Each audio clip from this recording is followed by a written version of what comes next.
Hello my friends, welcome back to my channel. Today we are talking about my favorite author, Kennedy Ryan.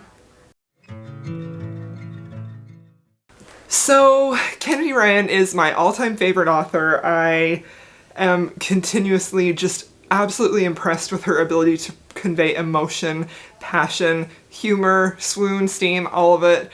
Epic love stories. I am just such a fan of hers. I just can't get over the beauty and breadth that she's able to capture in her romances, and I feel like they really transcend being just a romance novel, and I feel like everybody should read them, personally. So last year I started reading her for the first time, so I'm sort of new to her, as in I just found her last year, but she quickly moved to the very top of my list and is now without a doubt my all-time favorite author. I feel like she can't be beat. And, yeah, it's not even up for discussion. So I've read her books and completely fell in love with them when I read the Grip Trilogy, and once I had read the Grip Trilogy I had already read quite a bit of her books, so then I made it sort of a personal mission to go back and read all of her published books and one novella that is part of a series. So we're going to talk about those in order of publication.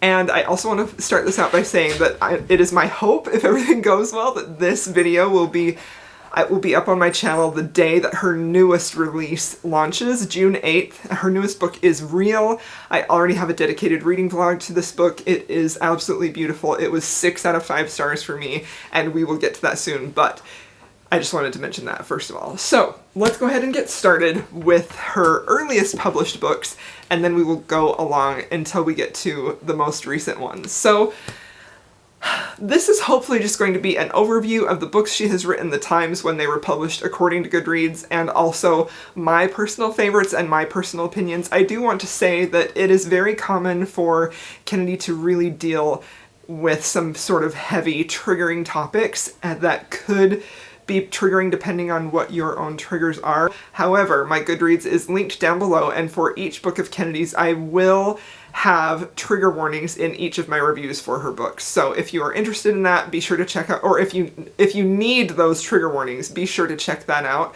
But just as you approach, if you're new to Kennedy's books and you don't know what her style is, it's very common for her to deal with some sort of heavy, serious topics, but she handles them so beautifully and with such sincere care that I feel like they're just perfect additions to the story. So the first series that she ever published was the Bennet Family Saga. This is a series of 4 books that were published actually pretty quickly.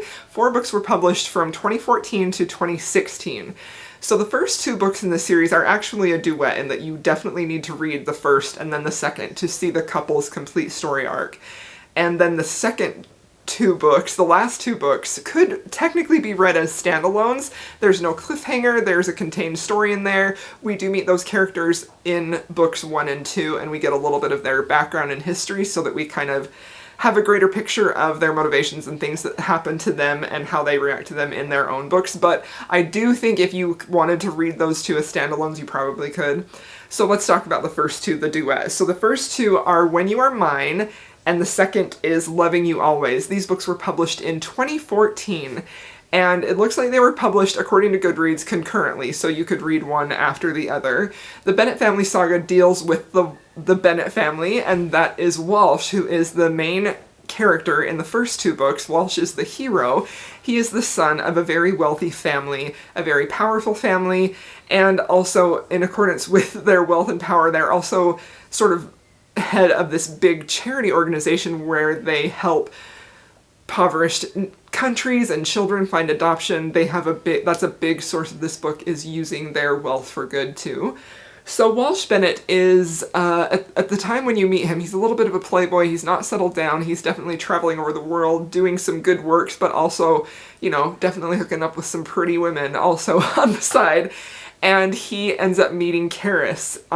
They have this chance meeting, and you can just tell, even though this was Kennedy's first book she wrote, you could tell right away that they had a soul level connection, and that's something that I feel like Kennedy is very well known for. She creates just this huge impression of these two people are meant to be together. These are soulmates. They are meant for each other. You just can tell that from the first meeting. And I feel like that's such a rare quality that a romance writer has, able to convey that in words so that you feel it in your soul and you're just like, yes, those two, they're meant to be together. So that is one of the main reasons that I love Kennedy, and I was very, very pleasantly surprised to see that that was there in the first book she had ever published. So Walsh meets Karis, he is immediately struck with her, they have a lot of feelings. However, Karis is engaged to be married to Walsh's best friend. So the first two books definitely has a love triangle vibe. It can be a little bit heart-wrenching, it is full of angst, and there is definitely some heavy topics that these people are dealing with, and some loss of family members, and it is just, honestly, it is just a beautiful love story of these people trying to make their love story work and trying to find happiness in their life as they're struggling with some things that they're trying to overcome that happened to them in their past. So the first two books for me were solid 4-star reads. I really enjoyed them. I felt like they were very engaging. I was super invested in the characters, and they hit all of the emotional beats that I know Kennedy is capable of in her later books, her newer books that she's writing today.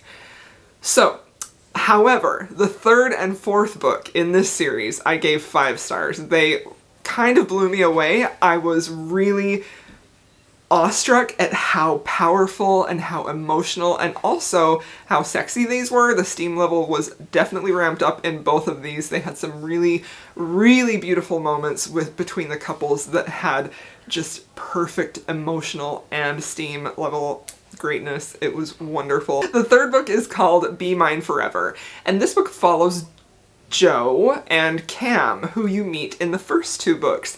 And they both have, more so Cam, has a very troubled past. He's really, really trying to overcome some trauma that happened to him as a child. He grew up very poor, and he definitely was a victim of child abuse and is really, really struggling with some things. So the whole journey of this book is really Cam trying to overcome his demons and allow him to see himself as a worthy partner for Joe, who he has known since he was a kid. He was sort of adopted into the Bennett family. Joe is a cousin to Walsh. That's how they're connected.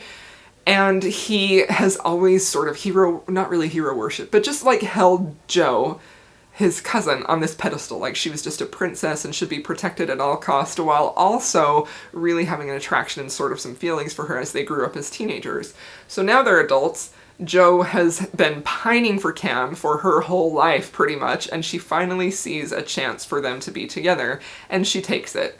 Joe is a very powerful female character. I think that's something else that Kennedy does really well. She creates these just absolutely resilient, powerful women who are an equal match for what is often very alpha type of heroes, not alpha whole, but the true definition of an alpha who is strong and firm and will do anything to protect his woman, but also honors her choice and agency. And that is exactly what happened in Be Mine Forever. They were, this book, the third book in the Bennett series, the third book that Kennedy had written. When I read this book, I had this moment after I put it down and I was like, wow, that felt like Kennedy had fully realized and used her writing power for the first time. That really felt like Kennedy coming into her own. Like, it definitely felt like it had the brand of Kennedy Ryan that I would expect from books that she's writing today. Like, that one felt like, yes, this is the Kennedy that I want. So I was very excited to head into book number 4 in the Bennett series, which is Until I'm Yours. This book follows Sophie, who is also a cousin of the Bennett family. She is this extremely beautiful, like, every man wants her type of woman. She's a supermodel. She has this very glamorous life. She's the type of girl that you would look at her and you'd think, oh, she's got everything. She's got the looks. She's got the money, you know? And I feel like that can be a stereotype that we sometimes see in books.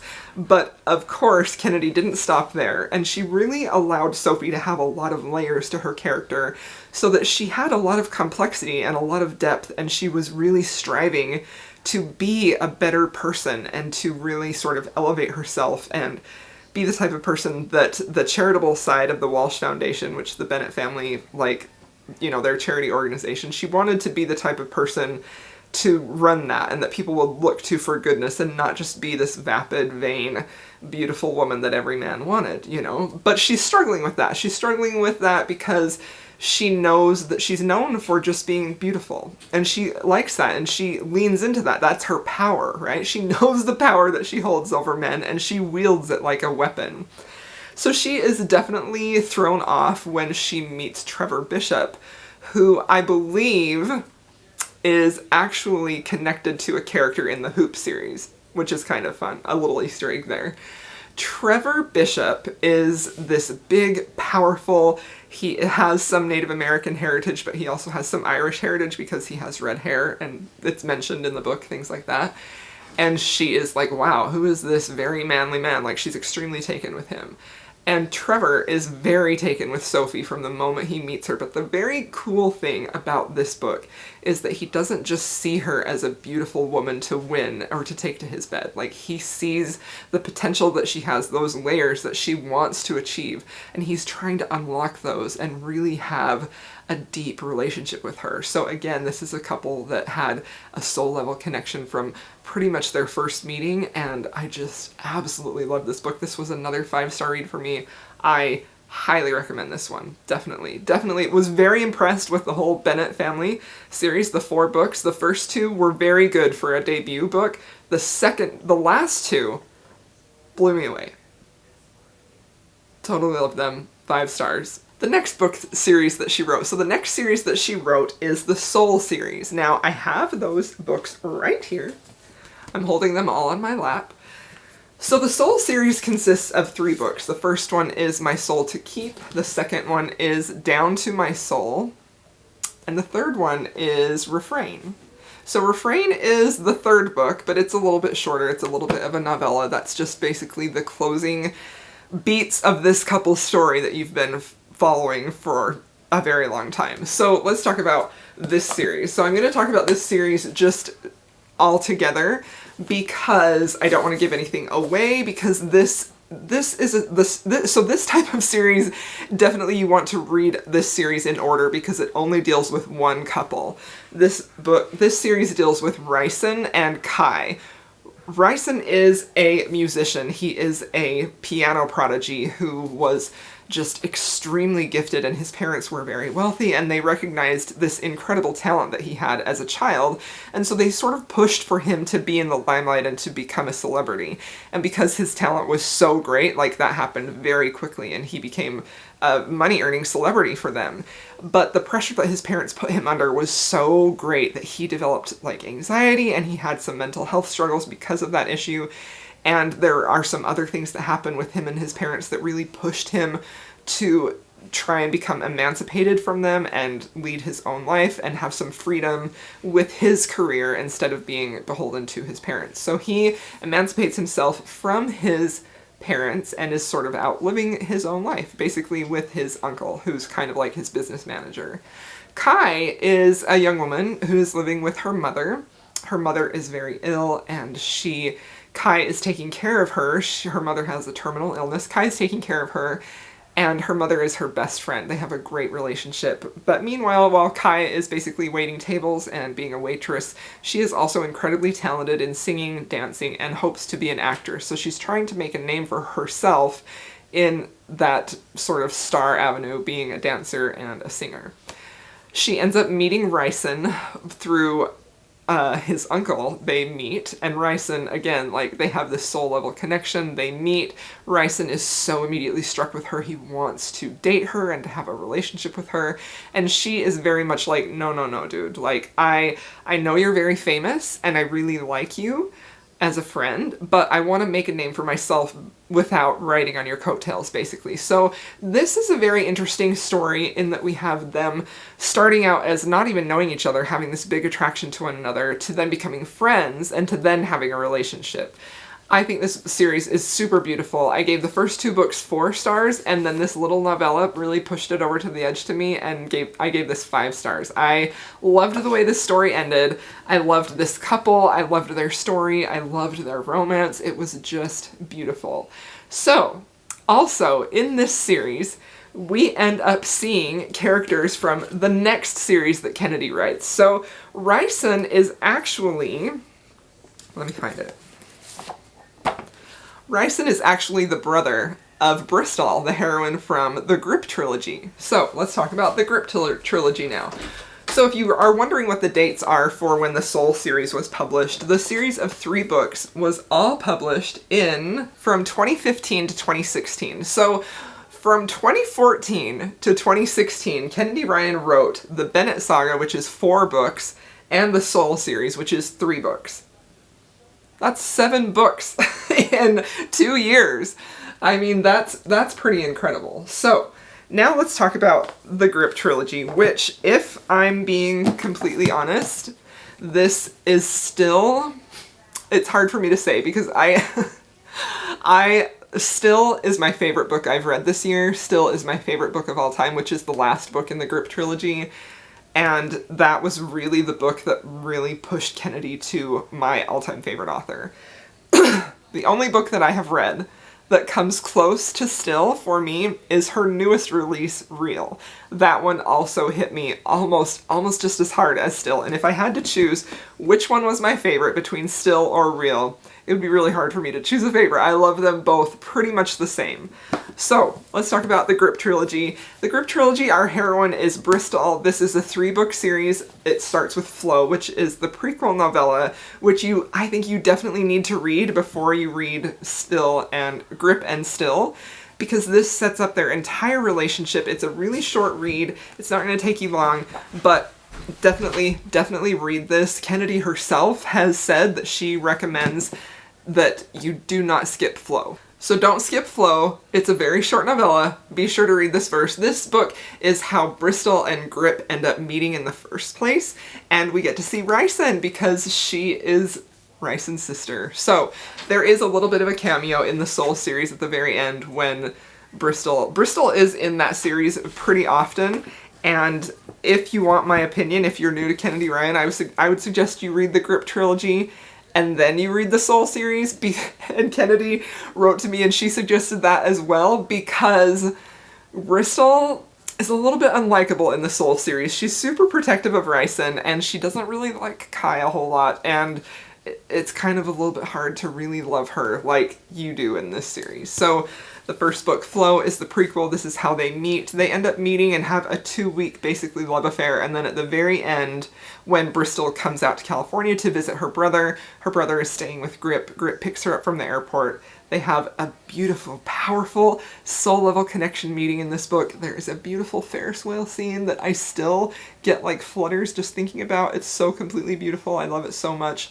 But at the end of this book, there is an event that happens that tears them apart. And so without their history of how they met, you really don't have that knowledge to, when you go into Grip, to sort of understand and to really feel everything on the level that I personally think you need to get the most out of this book. So again, the Soul series should be read in order. The Grip series definitely should be read in order also. So Grip and Still are the latter 2 books, and the beautiful thing about this book is that we get to see them have their love story through many years. One of the things I really love about Kennedy's books is that they are epic love stories that span a great amount of time. It's not just a few years that they met and they had a hot affair and then they had a happily ever after. We get to actually see them live their life and have the ups and downs that a couple would realistically have. And all the while, we know that love conquers all. And as they go through those trials, and I'm about to cry thinking about what happens in Grip and Still, Grip and Bristol face some of the most heartbreaking trials. And throughout it all, they remain just so deeply in love. And when you read what happens to them and what they go through, it makes me think about real life couples and maybe how many have not made it through their relationship and have not stayed in love. But in this book, that just builds their love even stronger. This is the best example, this series, and Still, the conclusion, is the best example I have ever found of what real, true love is in book form. This is a beautiful, whole, all-consuming love conquers all type of love, and it is so completely beautiful. I love the series so much. In my opinion, this is some of her absolute best work, and it is my favorite series of hers so far. I love and adore it so much. It keeps wanting to focus. My camera keeps wanting to focus on the faces of the books and not me.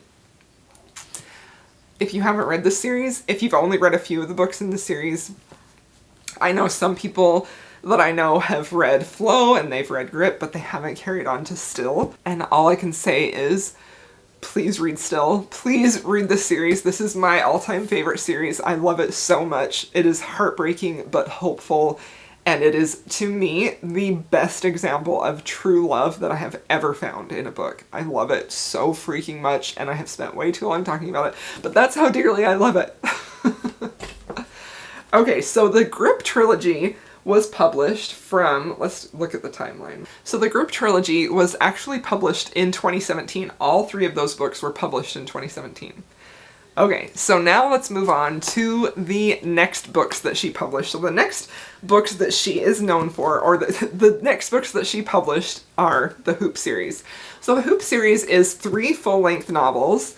These are standalone novels. They're not interconnected. You can definitely pick one of these up and read them. And actually, when people ask me where to start with Kennedy Ryan and maybe they're not sure that they want to invest in a whole series, like I know sometimes series can be hard, however, still read Grip. Like, you have to read that series. But if you just want to get a taste for her writing, I would recommend picking up any of these books, but specifically either Long Shot, which is the first, or Hook Shot. Hook Shot is actually my favorite in the series. I love it so dearly.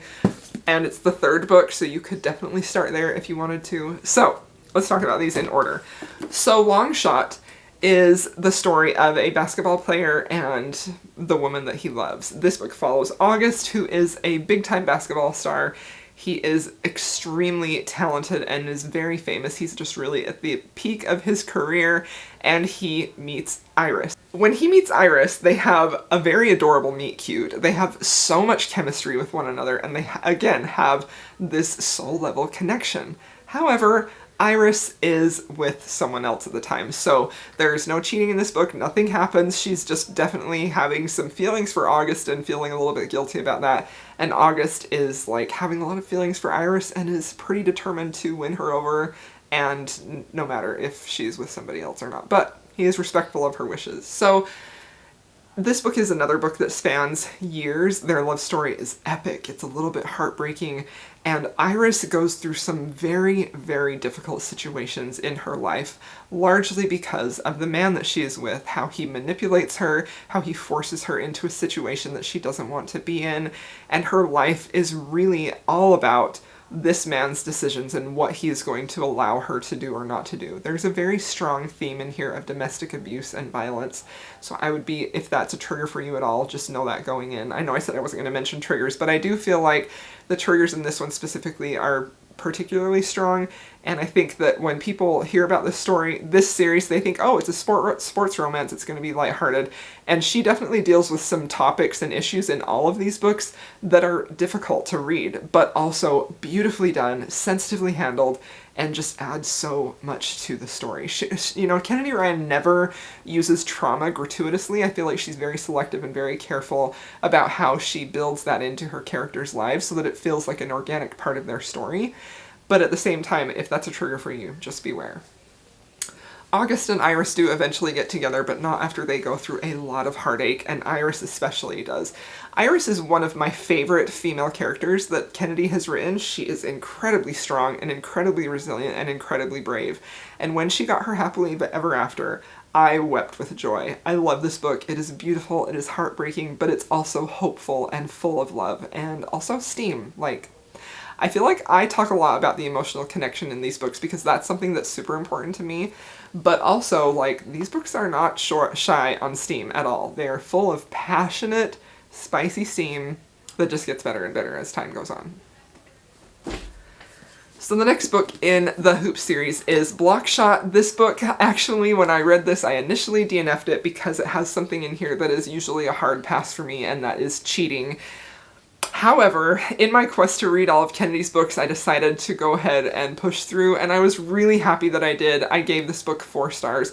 All of Kennedy's books I've honestly almost always given them 5 stars. I think there are only 4 of her books that I've given 4 stars. The rest of them have been 5. No, that's not true. They're all 4 or 5 stars. I think there are only a handful of her books that I've given 4 stars. Most of the time, they're 5 stars. Fantastic perfection for me.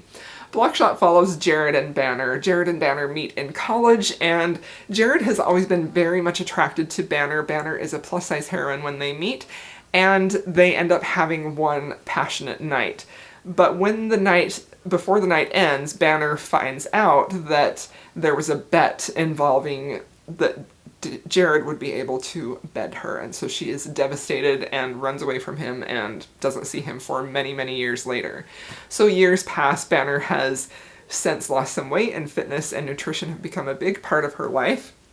There is a big emphasis on her feelings about her body and about dieting, so if that's triggering for you, also go into that knowing that in this book. Many years pass. She is extremely successful at her job. She's a sports agent, and so is Jared. So they end up meeting years later, and that attraction has never gone away. Jared is determined to have her, even though Banner is in a relationship, and their love story is passionate, and it is all-consuming, and it is heartbreaking. And this book has a trope that I really love, and that I think is interesting to see in a contemporary romance, and that is the morality chain, where he is only soft for Banner. Like, Jared is very much the morality chain character here. He hates everyone but the heroine. This book was really beautiful, and it won me over in the end, even though, again, it had that trope in there that I really, really don't like to read. Okay, and book 2.5 in the Hoops series is actually a novella, and it's the Hoops holiday novella. This book has a short story featuring a new couple that we don't know from the Hoops series, and it is beautiful. I loved it. I was really worried about how I would get one over in a novella, because usually novellas don't work for me. But this felt like such a complete story. I loved the hero and heroine in this book. It was a perfectly beautiful but very emotional, deals with some heavy topics, holiday novella. I absolutely loved it. I gave this novella 5 stars. We also get 2 short stories featuring characters that, sort of like an extended happily ever after from Longshot and Blockshot, which was super fun to read. Also, I should note that Kennedy has on her website, if you sign up for her newsletter, she has a lot of bonus epilogues for pretty much all of the books that she has written, so you can read more of your characters. You don't have to say goodbye. When you finish the page right away, you can go find those bonus epilogues on her website. Book 3 in the Hoop series is about Keenan and Lotus. So Keenan is another super fantastic, very talented basketball player, but he is a little bit older, so he kind of gets teased for being the old man and getting ready for retirement and things like that, but he is still super talented and is a very powerful player on the team. He ends up meeting Lotus, who is actually Iris's cousin from Longshot. So we see Lotus and Keenan in Longshot. And Lotus is she has a little bit of a mystical personality. Her grandmother raised her with voodoo, so she has sort of almost like a witchy vibe about her, which is really, really cool and powerful, and I loved that sort of mystic element to it. She does also have she does have some trauma, not a little bit, I don't want to qualify anybody's trauma. Lotus has some trauma that she is dealing with and trying to recover from, and Keenan really helps her with that. When they meet, Keenan has recently divorced from his wife who cheated on him. So he has a teenage daughter who he's trying to raise and still dealing with the trauma of getting over how heartbroken that he was because of his wife's betrayal.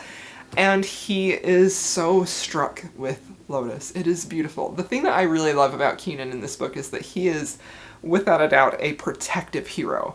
And if Lotus is in danger or her honor is in danger, he is going to murder people to bring them to justice. He is not going to let anyone at all hurt or defame Lotus in any way. He is a super protective hero.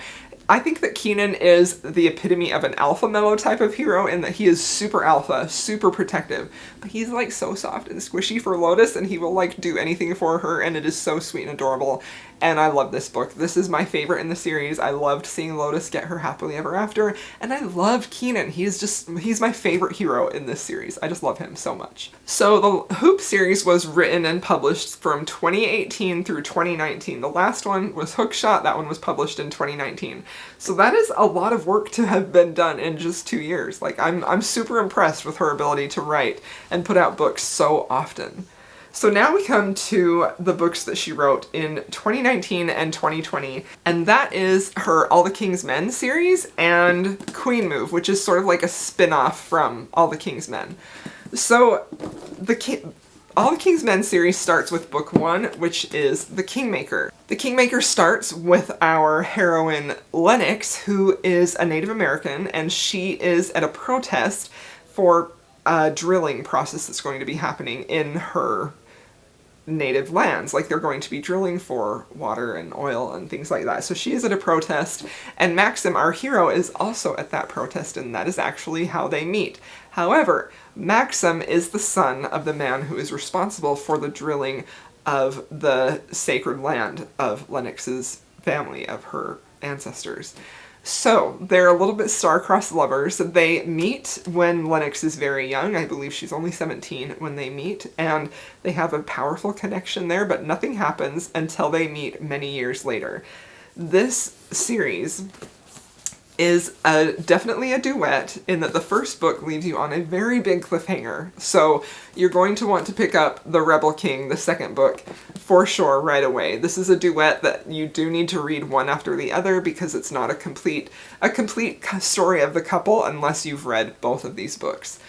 This series is so powerful. I love the topics that Kennedy discusses in here about, you know, Indigenous people and about minority people and about the political aspect of the world and how we can help people who are marginalized. And I just really love that message. But I will say that for sure, that is not a message that overtakes the romance of this story. The story is very, very much a romance about Lennox and Maxim. Maxim is one of the most alpha heroes that I think Kennedy has written. He is powerful and strong, and he is protective to the extreme, and that Lennox is in some situations that are very dangerous, and he is going to move heaven and earth and hurt anybody in their way that gets in the way to protect her and keep her safe. His love for her is so completely epic, but Lennox is also, I think, one of the strongest heroines that Kennedy has ever written. She is powerful and she is strong, and sometimes because she is such a powerful woman, they kind of butt heads, like she's not ever going to give in to what Maxim wants her to do. And so it kind of takes a little bit of work for him to honor that for her, but he eventually does, and it is just so completely beautiful.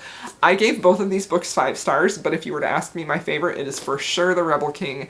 It is powerful and beautiful, and he is such a protective hero. Their steamy scenes were 10 out of 10, just fantastic. I love the series so much. It is a beautiful, beautiful series.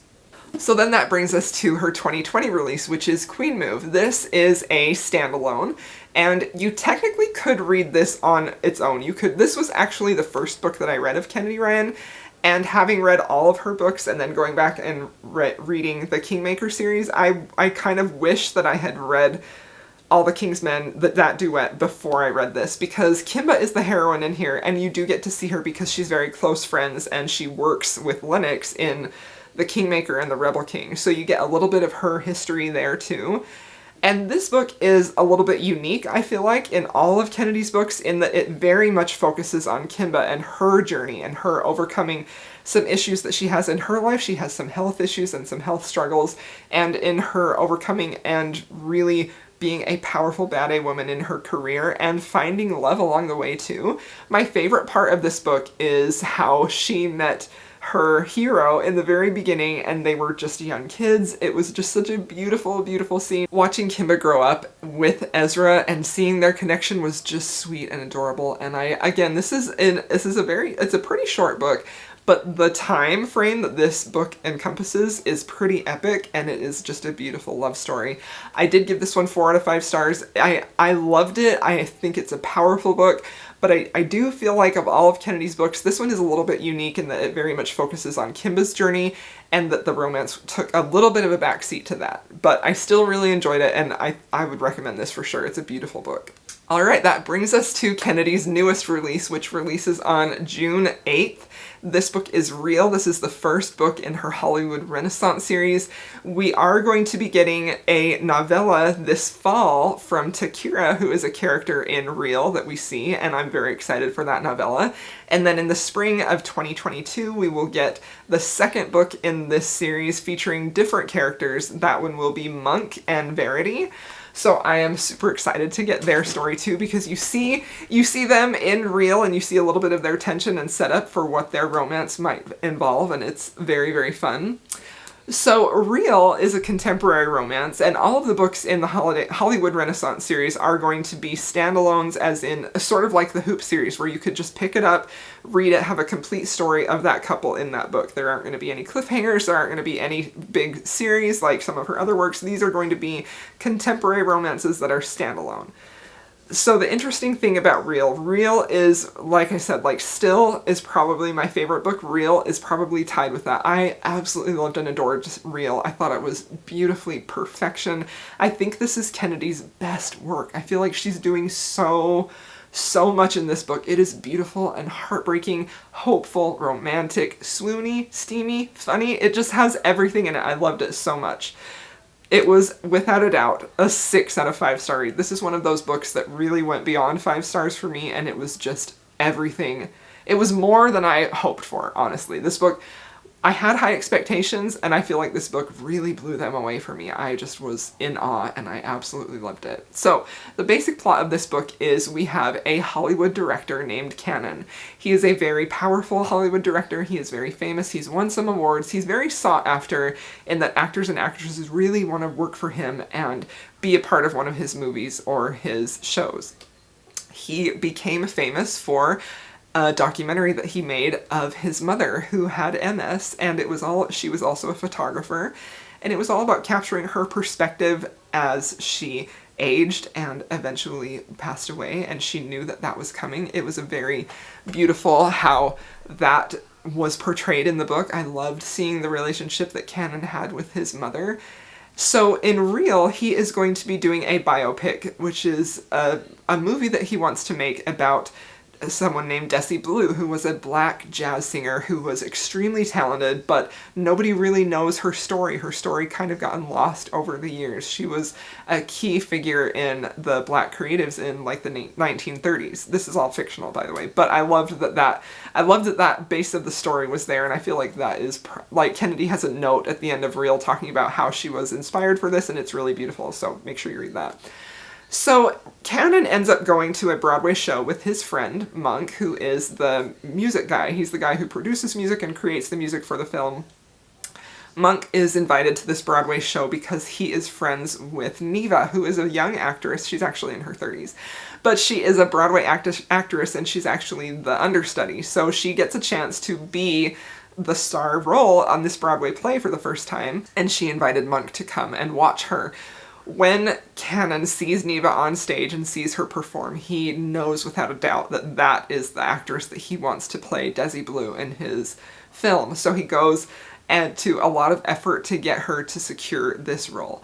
Cannon has a sort of difficult history in that he had a relationship with another actress in his past who worked on one of his films, and it was a lot of drama and a lot of controversy, and he's told himself that he will never have a relationship with any of his actresses ever again.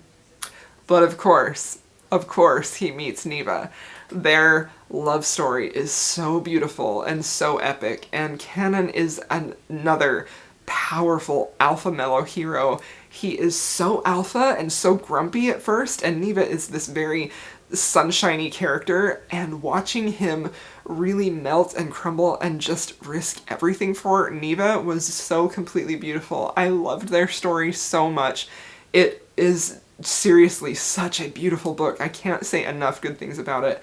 I literally cried reading one of my favorite lines in this book when they're talking about their love was a come what may type of love. This is the type of love story that will outlast anything. Any trials, any struggles, they're going to overcome it. Love conquers all, and I loved that so very much. This was a powerful book. I just loved it so freaking much. So those are all of Kennedy Ryan's books and one novella. I know that Kennedy has done also works for anthologies and things like that, but I just stuck to her published books and the one novella.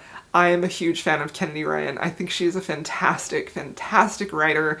I don't think you can go wrong starting anywhere with these books, but if you are new to Kennedy Ryan, I would recommend that you pick up Real, because that is honestly the one that everybody's going to be talking about, and that is the perfect place for anyone who's new to her books to start there. It's a beautiful, epic love story, and it is just so beautiful, and I loved it so much. I also absolutely recommend the Grip series. Highly, highly recommend that series. It is beautiful. It is probably my favorite series of hers. And then I would also say that if you're looking to get into Kennedy Ryan, I would also recommend the Hoop series. Any of those books I think would be really good. And also, the Bennett series. The last 2 books in that series were very special and really impressed me. So those are my recommendations. Thank you so much for watching this video. I hope you enjoyed it. If you are a fan of Kennedy, please let me know what your favorite book of hers is down below. And if you haven't read her books yet, I would love to know if this has inspired you to pick them up. And I'll see you in my next video.